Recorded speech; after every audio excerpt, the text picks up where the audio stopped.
Well, let's look at this problem. One of the things this problem illustrates is the normal reaction force is a variable force. It really depends, and we can calculate by equating other forces, right? So one lesson we want to learn from this small little question is that normal reaction is easily not known, right?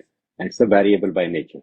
Okay, so let's look at the problem and then I'll explain what I mean by this.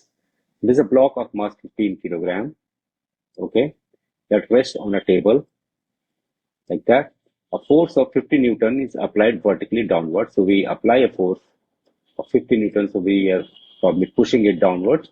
Calculate the normal force. Calculate the force that the block exerts on the table. Okay. So how much force the block is going to exert on the table is what we have to find out, right? So we have to first draw a free body diagram. This is the block, right? We are applying a force of 15 Newton downward on this. On top of it, it has a mass of 15 kgs. So gravity is going to put it down as well. And that is going to be 15 into 10, 150 Newton. And then the table is going to apply a normal reaction, which is going to be equal to N. For the table, the book or the block is going to apply the force, which is equal to the normal reaction, right? Like that.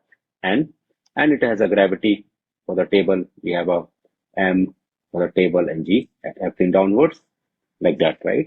But we are interested in the N, right? The question is saying by what force the block exerts on the table. So first thing first, whatever force the table is exerting on the block, it will equal and opposite. So all we need to want to know what is the value of N, right? The normal reaction in this case, in the vertical direction, the block is not moving.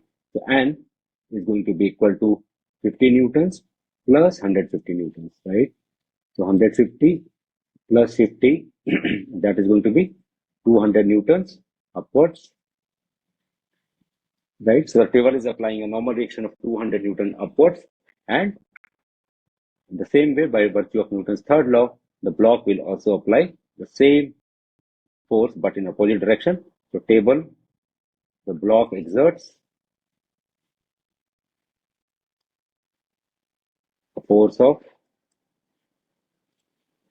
200 Newton downwards on the table, right? That is our answer.